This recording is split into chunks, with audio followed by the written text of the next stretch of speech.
മുഗീറത്ത് bin ശുഅബ റളിയല്ലാഹു അൻഹു ഒരു പെണ്ണിനെ വിവാഹം ആലോചിച്ചു. അതറിയാതെ മറ്റൊരു ചെറുപ്പക്കാരനും അതേ പെണ്ണിനെ തന്നെ ആലോചിച്ചു. ഒരേ സമയത്ത് രണ്ടുപേർ വിവാഹം അന്വേഷിക്കുന്നു. ഇഷ്ടപ്പെട്ടവനെ തിരഞ്ഞെടുക്കാം. പെണ്ണ് അല്പം പക്വമതിയായിരുന്നു.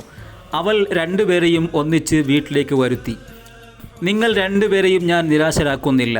രണ്ടുപേരും വീട്ടിൽ വരിക. നിങ്ങളെ കാണാനും കേൾക്കാനും എനിക്ക് താല്പര്യമുണ്ട്. അതിനുശേഷമാകാം അഭിപ്രായം പറയൽ, പെണ്ണു പറഞ്ഞു. മുഗീറയും ചെറുപ്പക്കാരനും പെണ്ണിൻ്റെ വീട്ടിലെത്തി. അവൾ അവരെ സ്വീകരിച്ചു. കാണാനും കേൾക്കാനും പറ്റുന്ന വിധത്തിൽ വിരിയുടെ അപ്പുറത്ത് അവൾ മാറി നിന്നു. ചെറുപ്പക്കാരൻ അതിസുന്ദരനായിരുന്നു. പ്രഥമ ദർശനത്തിൽ ഏതൊരു പെൺകുട്ടിയും ഇഷ്ടപ്പെട്ടു പോകും. എന്നാൽ മുഗീറയാണെങ്കിൽ മധ്യവയസ്സിനോട് അടുത്തിരിക്കുന്ന കാലമാണ്.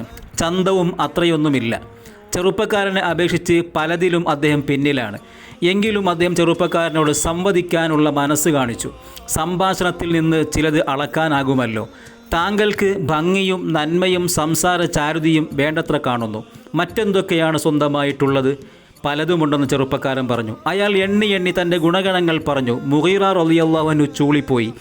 അവസാനം മുഗീറ റളിയല്ലാഹു അൻഹു ചോദിച്ചു, ചെലവിൻ്റെ കാര്യത്തിൽ എങ്ങനെയാണ് നിങ്ങളുടെ സമീപനം? ഞാൻ വളരെ കണക്ക് വെച്ച് ചിലവാക്കൂ. ഒരു കടുകുമണി പോലും കൊഴിഞ്ഞു പോകുന്നത് ഞാൻ നോക്കും.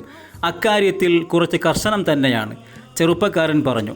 അത് കേട്ട് മുഗീറ റളിയല്ലാഹു അൻഹു പറഞ്ഞു, എനിക്കങ്ങനെയൊന്നുമില്ല. ഞാൻ പണപ്പെട്ടി വയ്ക്കുന്നത് തന്നെ റൂമിൻ്റെ ഒരു മൂലയിലാണ്. വീട്ടുകാർ ഉദ്ദേശിച്ചത് അതിൽ നിന്നെടുത്ത് ചിലവാക്കും. എത്ര ചിലവായി എന്ന് ഞാൻ നോക്കാറില്ല.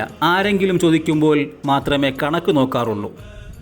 ഈ വർത്തമാനങ്ങൾ അത്രയും പ്രതിശ്രുത വധു മാറി നിന്ന് കേൾക്കുന്നുണ്ട്. അവൾ മനസ്സിൽ പറഞ്ഞു, ഒരു കടുകുമണിയുടെ കാര്യത്തിൽ വരെ കണക്ക് നോക്കുന്ന ചെറുപ്പക്കാരനേക്കാൾ എനിക്ക് നല്ലത് ചെലവിൻ്റെ കാര്യത്തിൽ കൂടുതൽ സ്വാതന്ത്ര്യം നൽകുന്ന മധ്യവയസ്കൻ തന്നെ.